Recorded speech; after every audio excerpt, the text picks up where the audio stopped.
Bonjour à toutes et à tous, on se retrouve pour un nouvel épisode de Radio Lanta, votre émission 100% Koh-Lanta. Je suis Anthony Dull, votre présentateur, et je suis en compagnie aujourd'hui d'Alexandre Herbin, de Théo Mouton et d'une nouvelle participante, Safa Ngabi. Bienvenue à toi. Merci. En régie, on retrouve Luna Totobroki. Au sommaire de cette émission, l'habituel quiz suivi des différentes chroniques présentées par chacun. Et sans perdre de temps, on commence tout de suite par ce quiz présenté par Alexandre. La victoire pour Claude. Y'a pas de fatigue qui soit. Pourquoi ils ont pas en plus? À la fin, il n'en restera qu'un. Alors pour le quiz de la semaine, j'espère que vous avez bien révisé parce que il est un petit peu compliqué. On commence par la première question. Sur le camp des Rouges, notre chasseur Arnaud a inventé une nouvelle technique de pêche. Mais quelle est-elle? Est-ce que vous avez une idée? Safa? C'est pas il a allongé, on le tient par le caleçon. C'est ça, effectivement. Pour compléter un peu ton propos, Safa, Magali le tenait par le maillot, il avait un bout de bois et son but était de planter les poissons avec un bout de bois. Arnaud dans toute sa grandeur. Deuxième question, pendant l'immunité, alors que tous les rouges et les jaunes étaient arrivés au moment où il fallait lancer les noix de coco, il fallait aller enflammer son flambeau. C'est Gabin qui allait chercher le feu pour allumer la torche chez les rouges, mais qui était l'aventurier jaune qui a fait cette tâche? Alors, Flavio. Effectivement, Ouais. c'est Flavio. C'est ça, c'est Tu l'avais Flavio. en toi aussi. Ouais, je l'avais. C'est l'avais Flavio qui a rempli ce rôle. On revient à l'épreuve de confort quelques minutes plus tôt. La récompense, Théoura, on l'a tous suivi. Et à l'avant de partir et de retourner sur le camp rouge, Théoura a chanté une chanson.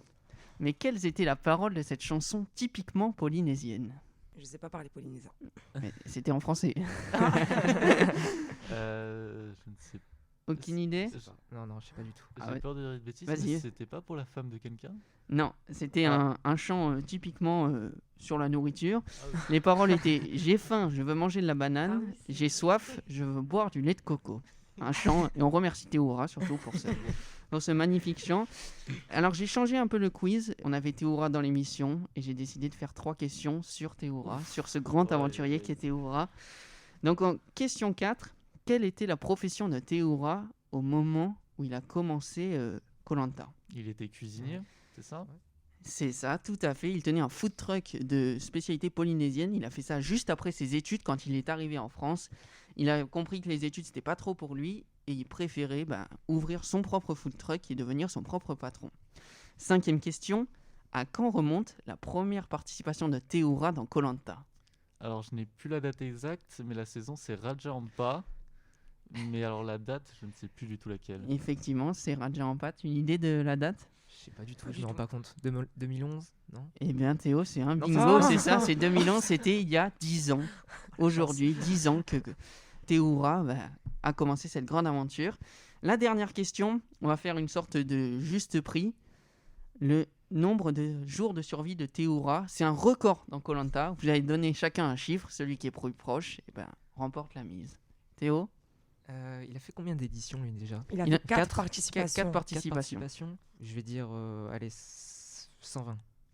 Anthony? Je dirais... Moi, j'ai plus aux alentours de 100... Allez, 110. Ça va? Moi 115.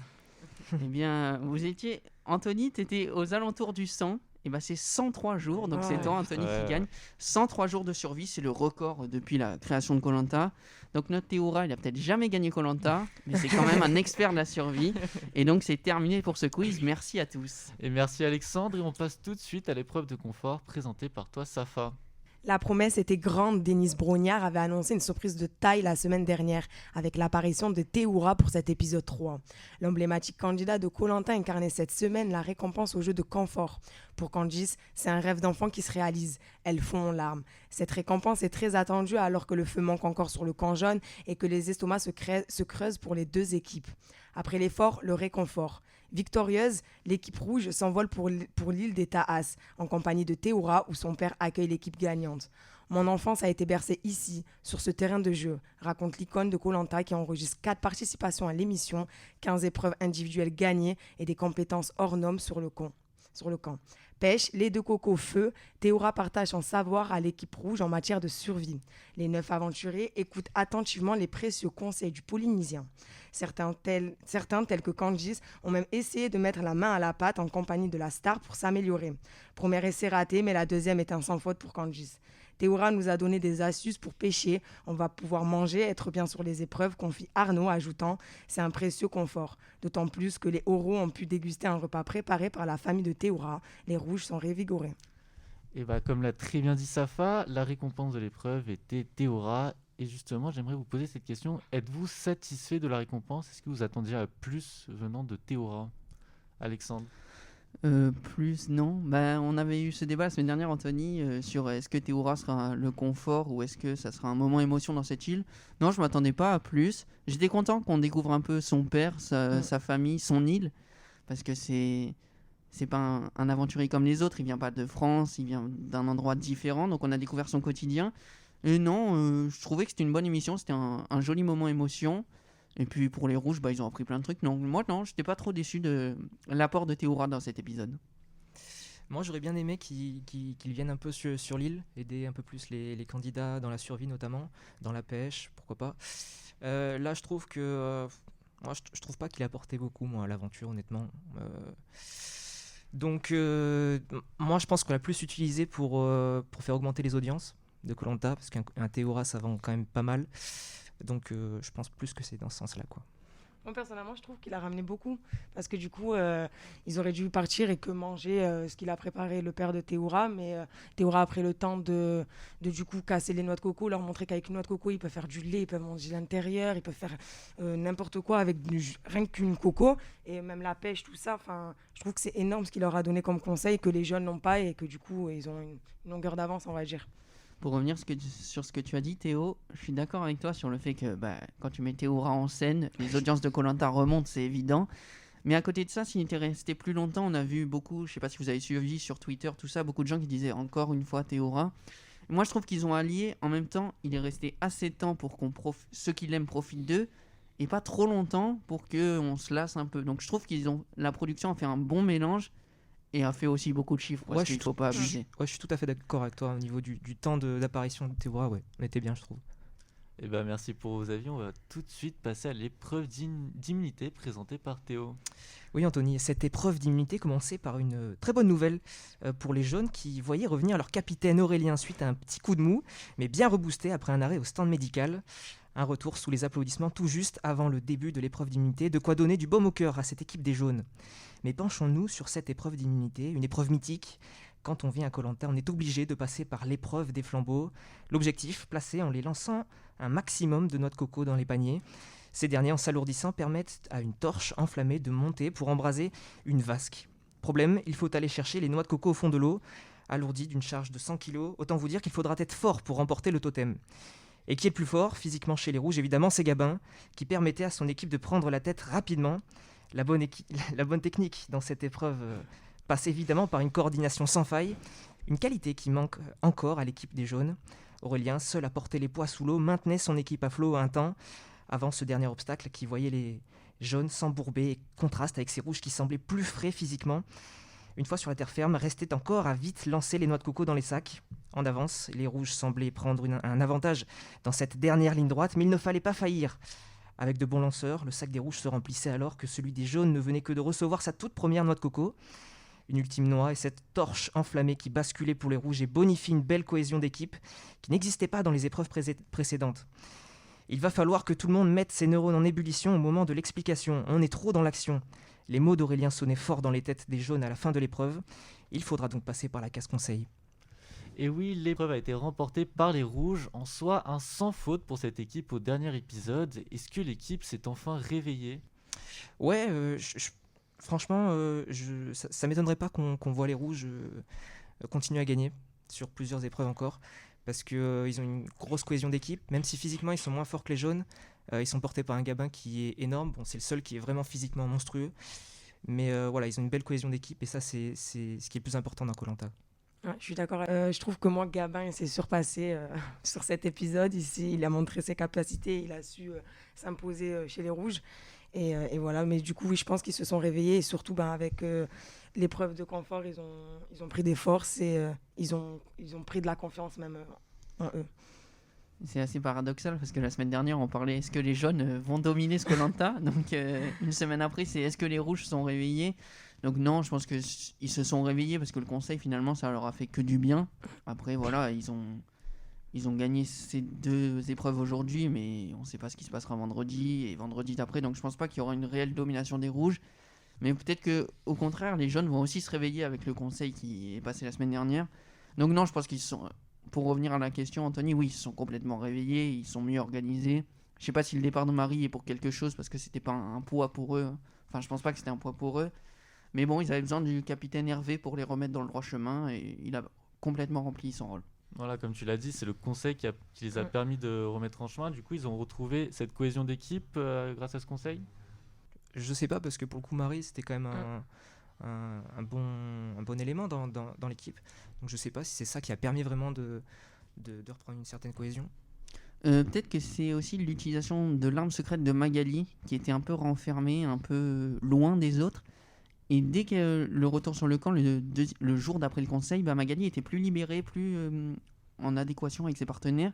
Et donc peut-être, oui, voilà, le fait d'avoir quelqu'un hors du groupe, entre guillemets, sur les épreuves, elle est aussi hors du groupe. Là, elle était avec eux, elle plongeait sous l'eau avec Gabin, je crois. C'était ça pour prendre la nasse. Donc non, je pense qu'ils sont plus unis, ils sont plus forts, et ils sont plus forts ensemble. Il n'y a personne qui est hors du groupe, comme on peut l'avoir, par exemple, chez les jaunes.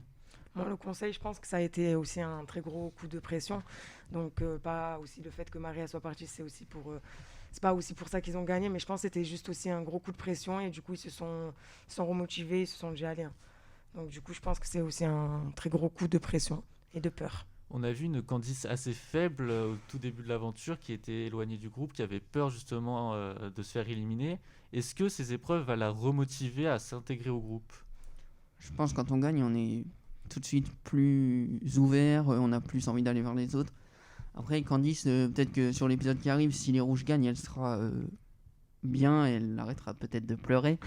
Mais est-ce que dès qu'il y a un conseil, pour moi, son nom est obligé de ressortir ? En plus, elle est plus protégée vu qu'elle a plus de talisman.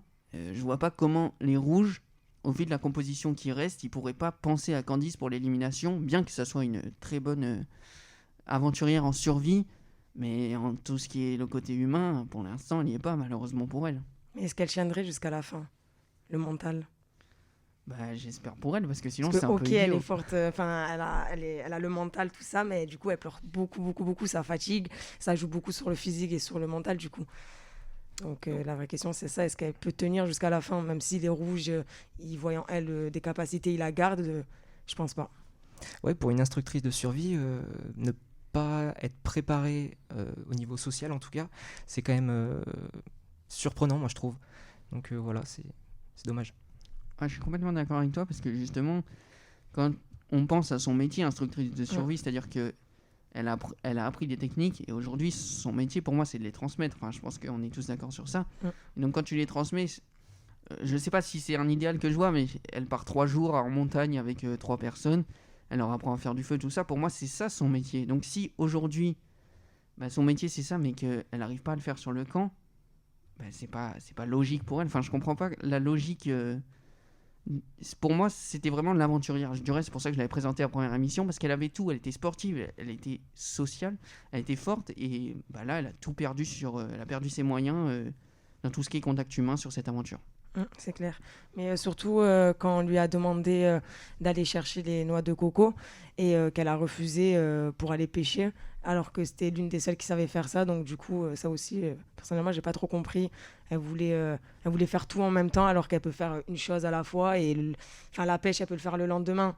Elle peut laisser les autres le faire, elle faire ses trucs et après revenir et le lendemain faire sa petite pêche, comme Théoura lui aura appris. Et on verra ce qui se passera pour la suite de l'aventure pour elle, et on passe tout de suite à la chronique vide camp présentée par toi, Alexandre. Eh bien, cette année, les camps des 2 équipes nous réservent de belles surprises. Chez les rouges d'abord, personne ne s'est remis du conseil dernier et de la première utilisation d'une arme secrète, sauf Magali, toute heureuse d'être toujours dans l'aventure et qui semble s'être enfin intégrée au groupe. Et puis on a découvert une nouvelle facette de Candice dont on parlait à l'instant, mais une mauvaise facette, son côté pleureuse. Elle l'avoue elle-même, je ne pleure jamais, enfin peut-être jamais, sauf dans cet épisode, une fois pour son manque d'intégration, puis une autre fois pour avoir compris que ses conseils en énervaient certains, et puis sûrement d'autres moments qu'on a arrêté de compter parce que ça devenait un peu long à la fin. Dans le prochain Astérix, Gérard Depardieu a du souci à se faire, parce que le futur acteur d'Obélix est arrivé sur Koh-Lanta, et vous imaginez bien que je parle d'Arnaud. Avec ses 2 tresses, le maraîcher ressemblait plus à un Gaulois qu'à un aventurier. Rendez-vous dans les salles de cinéma pour voir la future carrière d'Arnaud. Chez les jeunes, en revanche, on est bien loin de s'amuser. De nouveaux couples se sont créés, mais avec que le mauvais côté, le côté problème. Mathieu Myriam d'abord pour régler un problème de brebis, une histoire d'insulte qui a mal tourné. Thomas Lucie pour une histoire de reproches sur l'épreuve. Et enfin Vincent Laetitia pour la conception du feu. Alors ce vendredi, on était plus proche des Marseillais que de Koh-Lanta dans cet épisode. Et puis on a aussi vu un peu de politique avec la combattante Lucie qui est clairement partie en campagne présidentielle pour faire valoir ses qualités et éviter l'élimination. Alors Marine, Manu et les autres, si vous avez besoin de conseils pour 2022, venez voir Lucie. Merci Alexandre pour cette chronique. Et on ne peut pas parler de Koh-Lanta sans le mythique conseil. Aujourd'hui, pas de chronique, mais un simple débat. 3 femmes étaient dans le viseur, Lucie, Laetitia et Elodie, et c'est cette dernière qui s'est faite éliminer. Et j'aimerais vous poser une question, est-ce que ça fait du bien de retrouver un conseil sans armes secrètes ni collier d'immunité ? Ouais, moi je trouve que ça fait du bien parce que de voir tout le temps des armes secrètes ou des colliers sortir toutes les semaines, ça alourdit, puis ça... On avait déjà eu ce débat d'ailleurs, hein, ça normalise, j'ai envie de dire, ces bonus-là apportés par la production. Donc moi je trouve que ça fait du bien, ouais. Puis surtout que c'était un conseil qui n'était pas joué d'avance, bien qu'il n'y avait aucune arme secrète, même si Laetitia aurait pu sortir son talisman. Donc c'est vrai que c'était un conseil où il y avait une bataille à 3 pour la sortie. Lucie qui semblait quand même être un peu moins en danger, pas forcément à cause de sa campagne, mais à cause de grâce à ses qualités. Mais c'était un conseil qui était en même temps normal et en même temps où il y avait un peu de stress, où ils étaient 3, où chacun avait une carte à faire valoir. Donc c'était un conseil normal, mais pas ennuyant, avec de l'intérêt et sans armes secrètes. Donc c'est un peu comme les Koh-Lanta d'avant, c'est bénéfique pour moi. Moi, je suis d'accord avec mes 2 confrères. Donc, du coup, j'ai aussi l'impression que ça devient lourd de tout le temps sortir après les armes secrètes. Après, c'est aussi le nom de l'émission, Koh-Lanta, les armes secrètes. Mais les armes secrètes, comme il a dit Alexandre, c'est une surprise. Enfin, on sait déjà, mais c'est des surprises. Et du coup, ça devient pas ennuyeux. Et du coup, ça tient aussi le public. Et merci pour ce débat et on termine par la bande-annonce de l'épisode suivant. On voit les jeunes dans la difficulté, manque de nourriture et de feu. Est-ce que cela peut contraindre certains aventuriers à l'abandon ? Pas à l'abandon, mais à la colère et à la méfiance et au manque de confiance aussi. Plus précisément, je parlerai de Mathieu qui a le sang chaud et qui s'énerve fort pour un rien, on va dire. Donc du coup, lui tenir jusqu'à la fin, je pense pas. Je suis d'accord avec Safa sur ce point. C'est vrai que moins il y a de feu, moins il y a de nourriture, plus les gens sont sous pression. Mais je pense que les abandons peuvent aussi arriver rapidement. On a vu par exemple Aurélien, pourtant qui était pour moi le plus fort des jaunes. Et il a eu un problème physique après l'épreuve de confort. Et il n'est pas revenu pendant un jour sur le camp. Donc si ça dure, et encore 3-6 jours, sans feu, sans alimentation, les corps à un moment donné ils vont pas tenir, quoi. C'est pas des surhumains. Donc moi je pense que oui, on peut avoir des surprises, des éliminations. Je penserais peut-être à Aurélien du coup qui a déjà eu un moment de faiblesse, et peut-être Laetitia aussi qui semblait un peu sur la réserve. Donc moi je pense qu'il faut que les jeunes se bougent vite pour faire du feu et manger chaud. Ouais, moi je suis totalement d'accord avec Safa et Alexandre. Moi j'ai hâte de voir quand Mathieu va totalement péter, parce qu'on sait que ça va arriver, hein. Ça va sûrement arriver, avec la faim, avec la fatigue, c'est obligé. Et j'ai hâte de voir ça parce que ça va être quelque chose, je pense. Ça va péter, du coup ça va être un groupe qui va se déchirer, et ça va se remarquer du coup sur les épreuves de confort, d'immunité, tout ça, et ça va être triste, mais j'espère pour eux que le mental va être présent. Et moi il y a aussi quelqu'un dont on parle peu, c'est Thomas, parce que Thomas je trouve qu'il est fort, il est discret, mais lui je pense qu'il faut pas aller le chercher trop fort, et je pense que pour l'instant il est copain avec Mathieu, donc tout va bien, les deux, pour moi c'est les 2 plus forts au niveau caractère, donc pour l'instant ça va. Si un jour il se déchire, ça peut faire des ravages sur le camp des jaunes et ça peut clairement partir loin et ça les desservirait complètement.